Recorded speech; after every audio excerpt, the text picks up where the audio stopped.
It's the 27th of July 2009 and we're standing on the shores of Lake Naivasha waiting to start our safari. But this time we're doing so with animals we've never seen before, like these eland.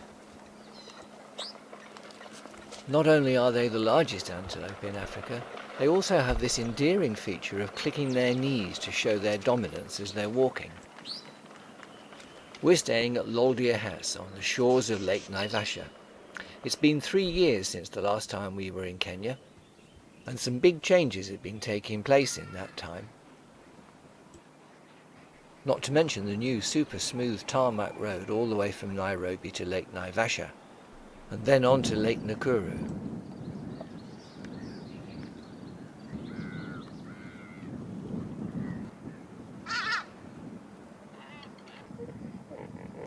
Back in 2005, after a bone-shaking drive from Nairobi, we came to Lake Nakuru. Now it was only a 2-hour drive from Loldia House on the smart new road.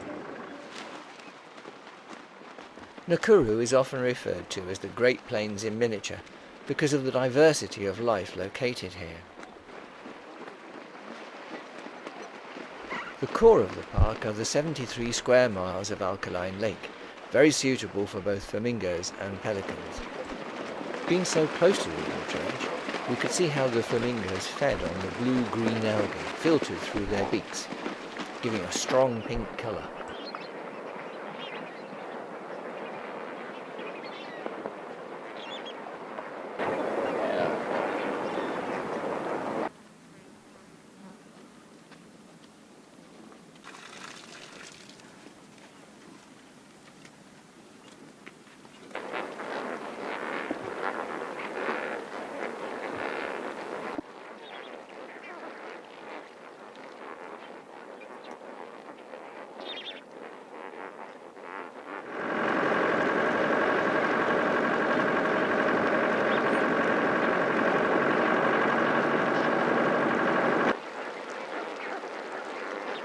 It's really only when you get to the top of Baboon Hill looking down on the lake that you appreciate the pink ring encircling the lake.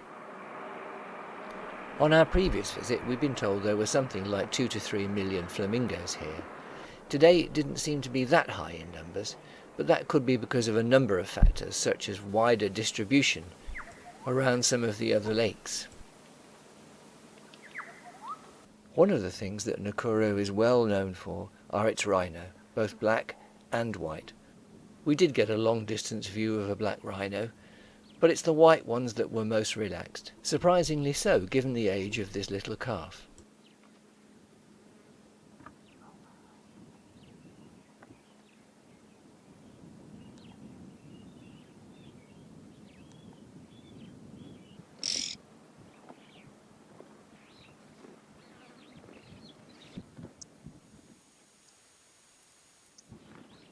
It's a good job that oxpeckers have a symbiotic relationship with rhino.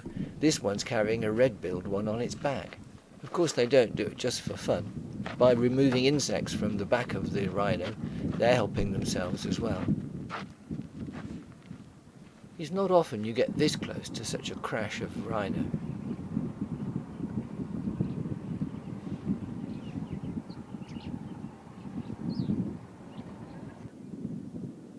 But strange things do happen. A little further on our journey, here was a white rhino pretending to be a black one. He'd obviously been trying to cool himself in the mud, but he also had another problem. He was desperate for a good itch.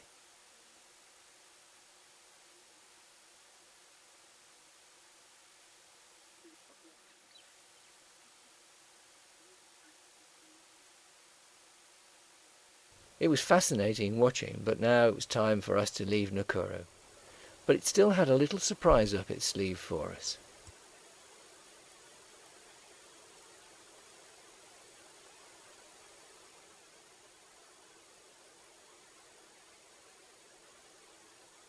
It was only a little way further on when we came across this lioness resting on the bank of a small gully. Periodically she would look round as if she was trying to find another member of the pride. It was only when a driver following us pointed out that the paw was hanging down from the tree, attached to another beautiful lioness. Before departing camp the following day, we were told that we were going to go for a boat trip on Lake Naivasha. But to do that we had to travel something like 30 miles south to get on a boat at Elsinore, which was of course the former home of Joy and George Adamson, and now plays host to the Born Free Foundation. Guides like to have a little trick up their sleeve, and ours was no exception. Patrick had arranged for the fish eagle to catch a fish.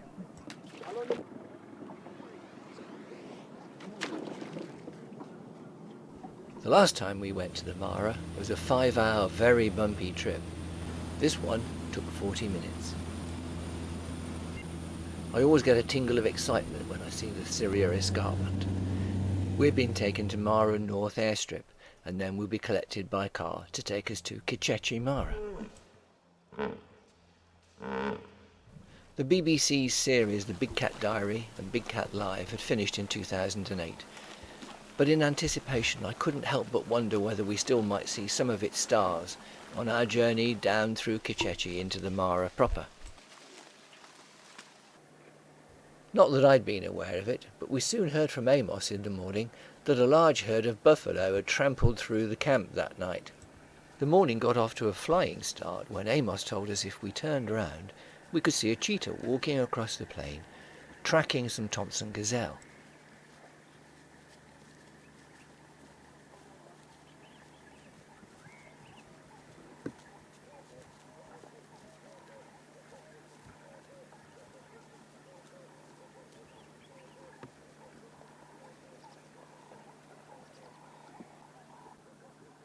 He'd clearly got something in focus, but it wasn't at all clear to us what it was. Equally, he was in no great hurry, but we followed him nonetheless, and with Amos's help we soon realised what it was he'd come to find: his brother.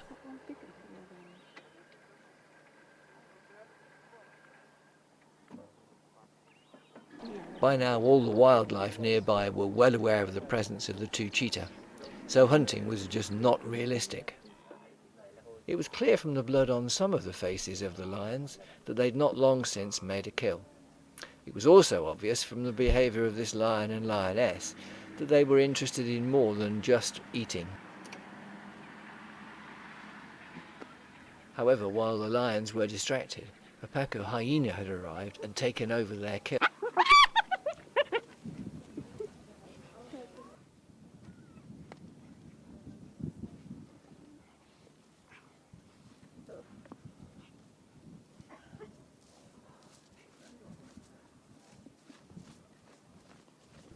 With the pack of hyena and the jackals, the lions have certainly got some competition if they wanted to recover their carcass.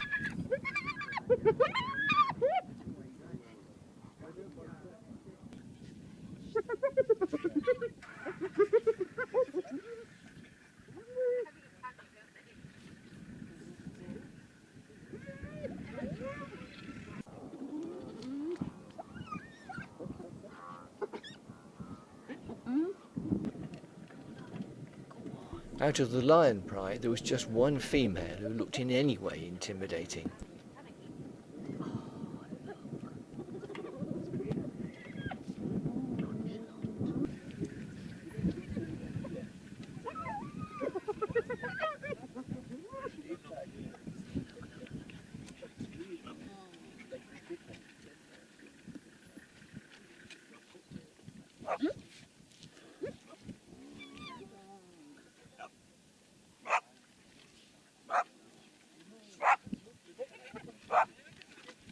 As soon as she turned her head, she realised that she was out there on her own and changed her mind quickly.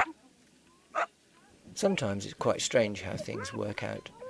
With the death of the wildebeest not more than half a mile away, Amos found this young Grant's gazelle warming up in this hollow so that she wouldn't be too obvious to any predators passing by. Meanwhile, its mother is walking up and down, not too far away, but close enough to keep the gazelle under observation.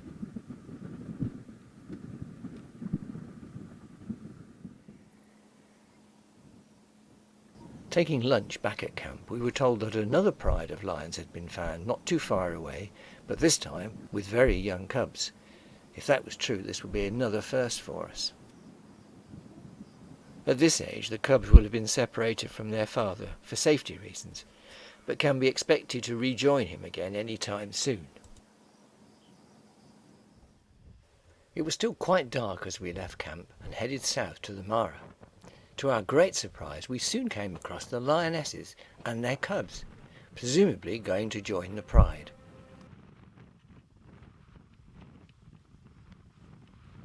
The lionesses themselves were very alert, constantly looking around, and rightly so, as the group were being harassed by jackals, presumably looking for an opportunity for an easy kill.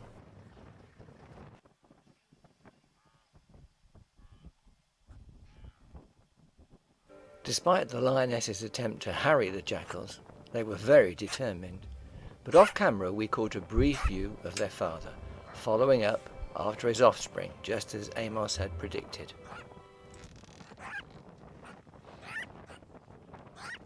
This was an early lesson for the cubs, and hopefully one they would never forget, but with the mothers around and father behind, they were in no great danger for the time being. Even with the inherent dangers, the beautiful light and the 5 bundles of fur and the glorious light were something to just soak up.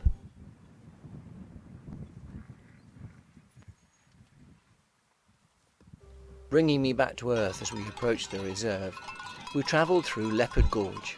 It felt quite unreal to be following the footsteps of Big Cat Diary and where it had taken us on its many journeys. But in those days the water shortage was not as severe as we found it. And it was this that had forced the Maasai to bring their cattle into the reserve to drink. Once in the reserve, the numbers of wildebeest started to increase, though these are the residents rather than those on migration from Tanzania. We were still hoping to see those, but we knew only too well that there are no guarantees when seeing wildlife. So it was that for me, simply entering the Mara was a dream come true. Ever since I saw the first episode of Big Cat Diary in 1996, I wanted to visit the Mara. That remained an ambition until 2006, when we came to the Mara for the very first time. So for me, this part of the trip really was an opportunity to see some of the big cat stars for real. We'd had little news of the progress of the migration so far, but we were still hopeful that as we got near to the Mara River, we'd see something. Having entered into the Mara through the Musiara Gate, we soon got our first sight of the river, and what a surprise it was. Water levels were so low that the animals could literally just walk across the river. We were told that the main cause was due to the lack of rainfall up in the Mara Escarpment, due to deforestation, which, coupled to deforestation, had reduced the flow of the Mara in places to a shadow of its former self. It took the wildebeest some considerable time to decide where to cross. One advantage, though, of the low water levels was that they could see the crocodiles waiting for them much more easily. Normally, at this time of year, the wildebeest would swim across the Mara River in its deepest parts. At this location, though, they will have to pick their way very carefully across the rocky riverbed and hope they don't injure themselves in the process.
As if the rocky terrain weren't enough, you can see that some of the crocodiles are lying just feet away from the wildebeest, but still they didn't move, possibly because they were already well fed.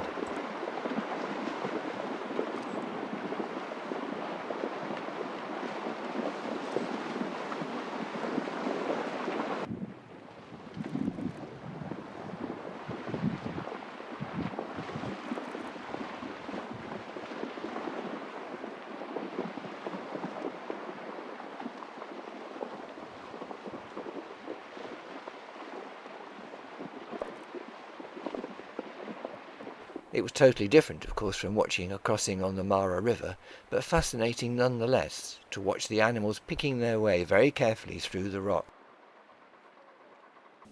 After the tension of the wildebeest crossing, it was relaxing for a while just to sit and watch the hippos. But like all the other animals, they were suffering in the heat, not being able to lay in the water to keep cool.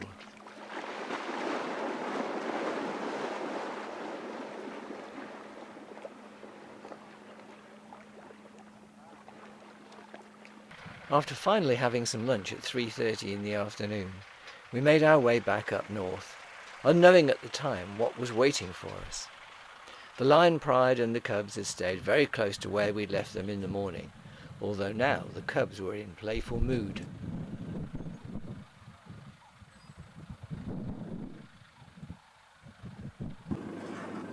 The blood on the lion's chest suggests that she may well have been hunting, but if she'd made a kill, there was no evidence of it where we were.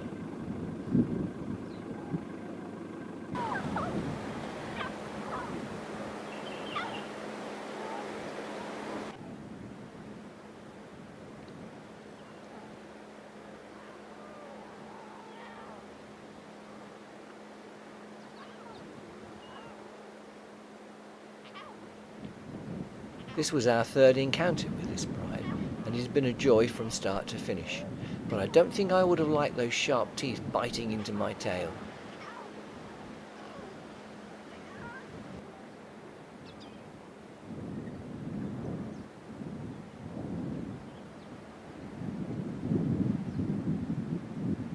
Hard though it was, with the sound of thunder in the background, it was time to move on to camp and leave the lions in peace.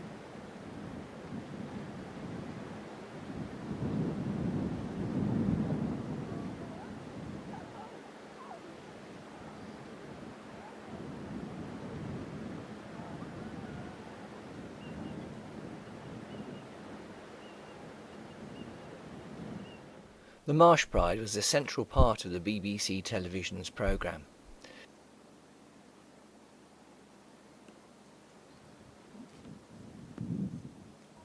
The pride has continuously varied in numbers over the years, but at the time of our visit comprised more than 20 cats, including its pride leaders being Claude and Romeo.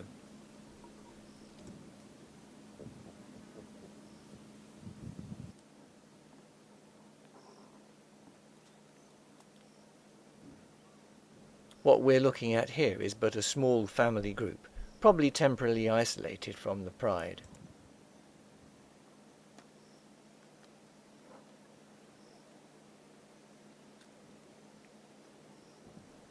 As we've already seen, no matter which pride you belong to, Mum's tail is always a very good distraction, until Mum finally has enough, that is.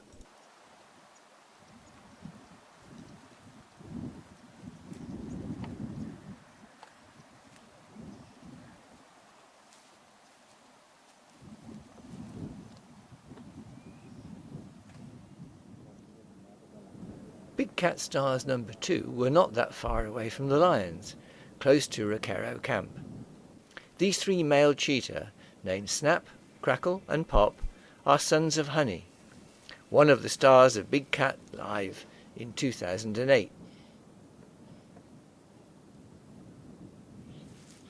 When filming for the Big Cat series in 2006, Honey in fact had 4 cubs, but one was soon lost in a lion attack. Tragedy also befell Honey herself in February 2007, when a well-meaning vet accidentally gave her an injection near her kidneys which poisoned her. Despite their seemingly relaxed attitude, they're still very much on the alert, As one sits down, another one gets up, so there's always somebody watching for predators or is searching for their next meal.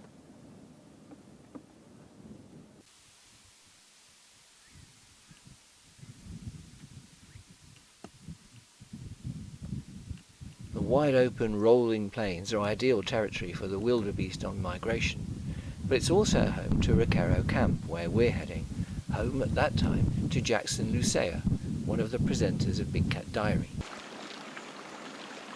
On arrival we were surprised and delighted to meet Jackson Lucea, who welcomed us to the camp, along with Lolly, the tracker, and Henry, our guide.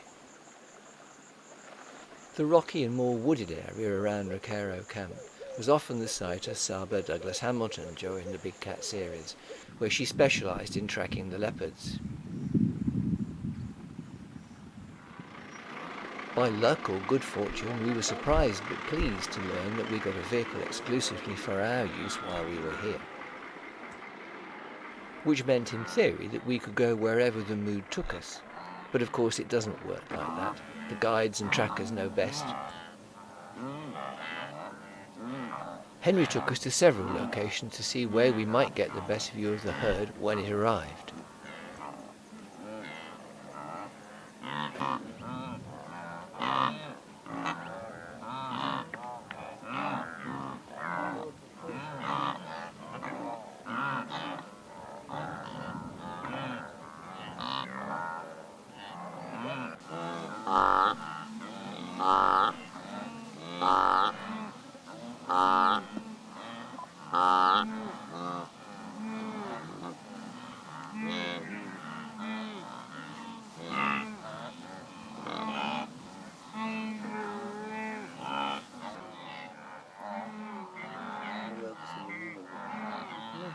Situations like this can be incredibly frustrating. You don't want to leave for fear of missing something, but on the other hand, you're pretty sure nothing's going to happen.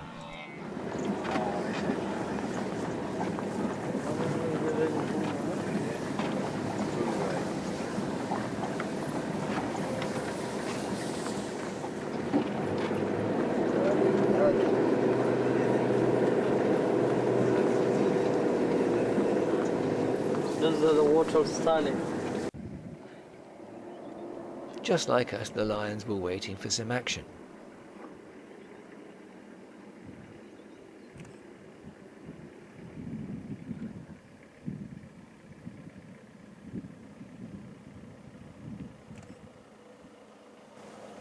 The following morning we set out rather nervously to see what had happened to the herd overnight.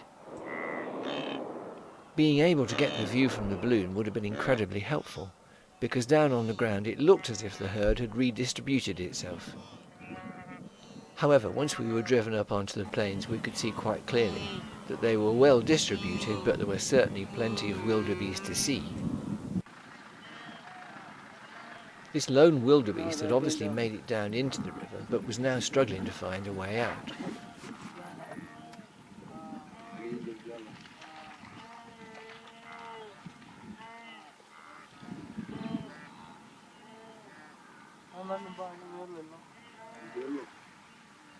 Although the main herd was still assembling, some smaller groups were trying to find their own way across the water, even if it was only a big ditch.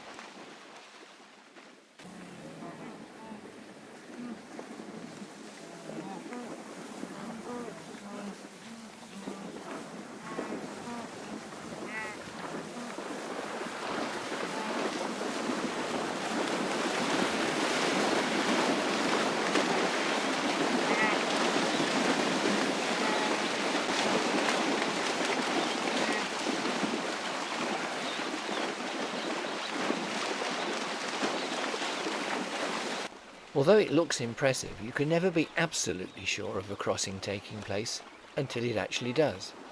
Things like prowling lions, for example, easily spook the herd and can send them in different directions.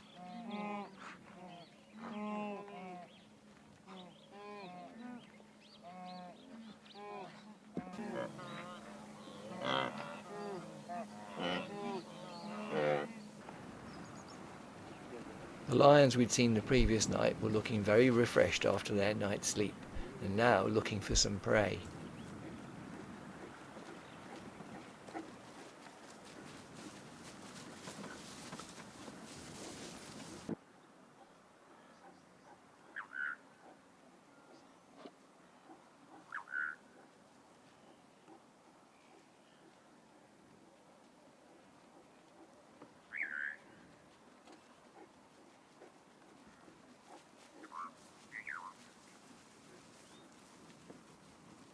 There's no single leader to a wildebeest herd, but just a few starting to run can generate the momentum for a mass movement. But a crossing can stop just as quickly as it started. There were so many trucks now gathered by the river that people were standing on the roofs simply to get a view. Quite dangerous, but you get sucked in by the spectacle.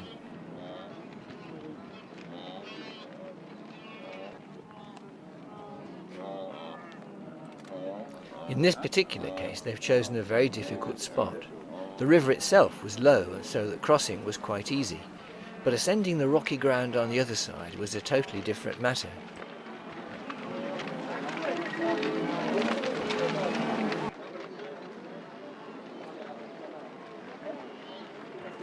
In some ways, you may see the crossing as being too easy.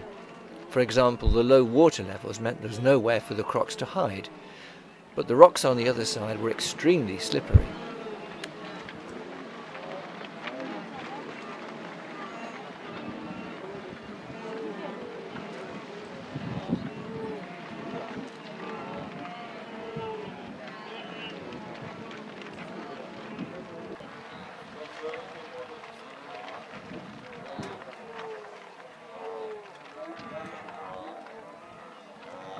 So after roughly 15 minutes, the herd just stopped, and the main herd started to break up. But it's still quite a spectacle, even if no wildebeest were actually hurt in the making of this video. It was on the way back to camp that we had yet another big cat surprise, in the form of Cheetah and her cubs. It was in 2005 that Jonathan Scott introduced viewers to Cheetah, one of the well-known Hunnies cubs. She featured again in Big Cat Live in 2008, this time with her 5 cubs. Unfortunately, 2 were subsequently lost, it's thought being killed by hyenas.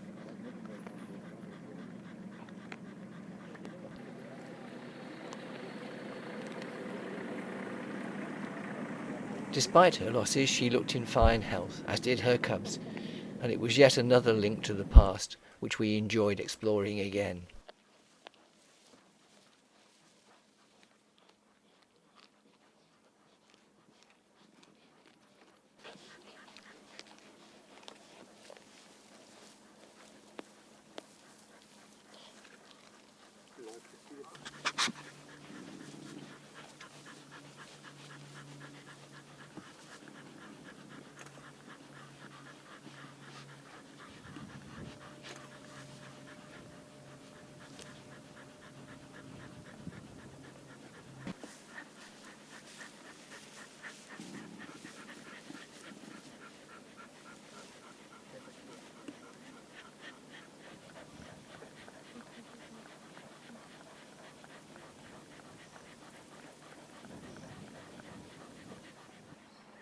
Next morning, with the Talek River so close, it was very easy to watch wildlife from the camp.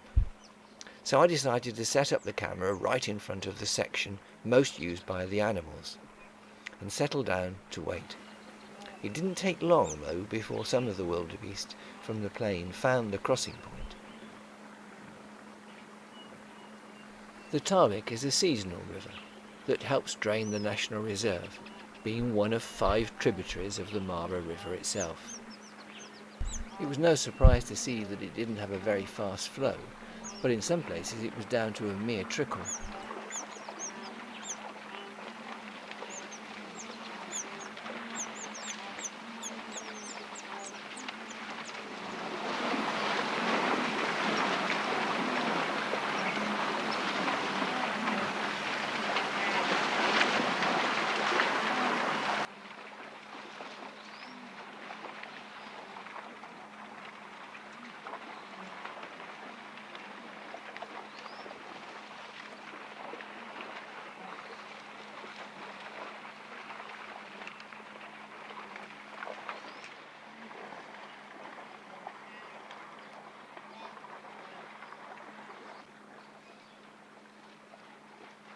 Once again the zebra waited patiently for the wildebeest to cross first, leaving them to watch for the dangers before taking a more leisurely walk across, avoiding any hidden hazards.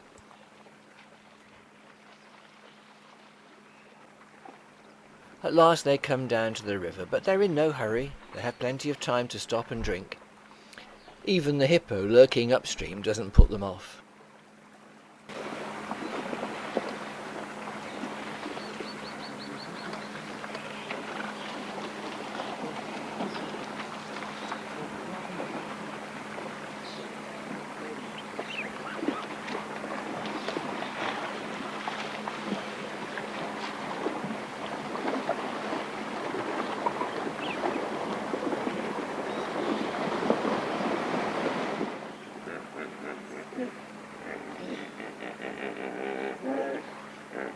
After half an hour it was all over, but as ever, Africa had a trick up its sleeve for us in the afternoon. With the crossings we'd already seen, the plains were fairly busy with wildlife, so we cruised around for a while until we noticed a large herd of topi. As soon as we drew near enough, it was easy to see the 3 cheetah that were blazonly sitting watching them. Our guide soon confirmed that Snap, Crackle and Pop were looking for a meal. Suddenly, presumably one of the cheetahs spooked the herd, who scattered in all directions. When the dust settled, it was clear the cheetah had been too hasty.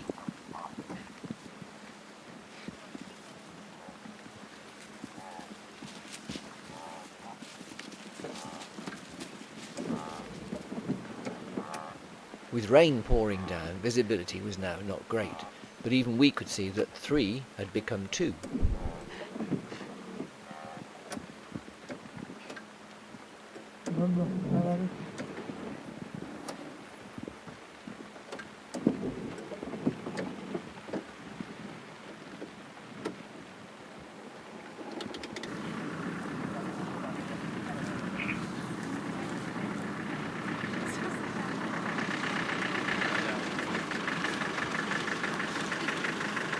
In amongst the melee of trucks that had accumulated, we lost sight of them for a while, but soon discovered that the 3rd cheetah had actually made a kill.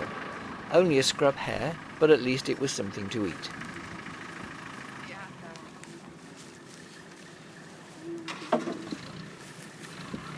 Now hidden by all the trucks, the other 2 cheetah couldn't actually see their brother.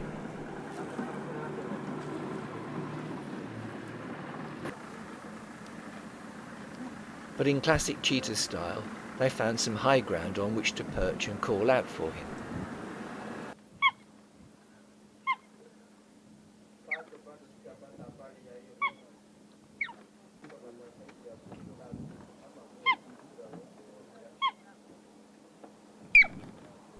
The tactic soon worked and they were reunited once again. It had been an interesting, if not spectacular, afternoon, but I couldn't help wondering what honey would have made of it.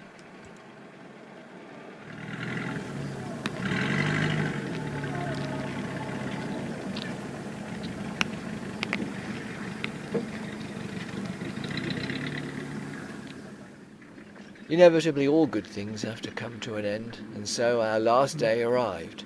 But there was time for just one more drive, and thank goodness we did. For who should we see? Yes, another star of Big Cat Diary, Binti. Binti, who was born in 2007, is one of the daughters of Olive, who in turn was a daughter of Bella, with whom all Big Cat Diary fans will be very familiar. She was often regarded as the queen of the Talek area.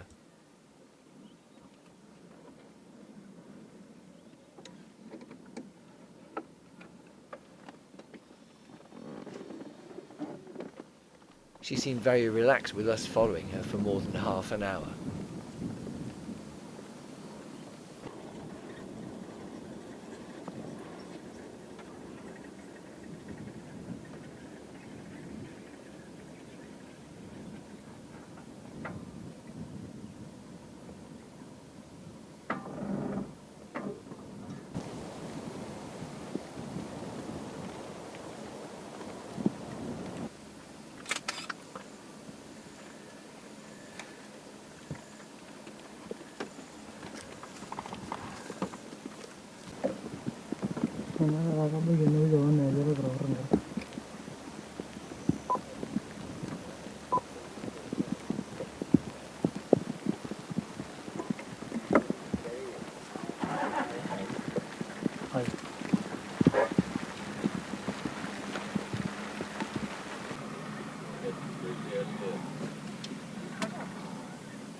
It was as if Binti was bringing our safari to an end for us. With a final look and the marking of her territory, she said goodbye.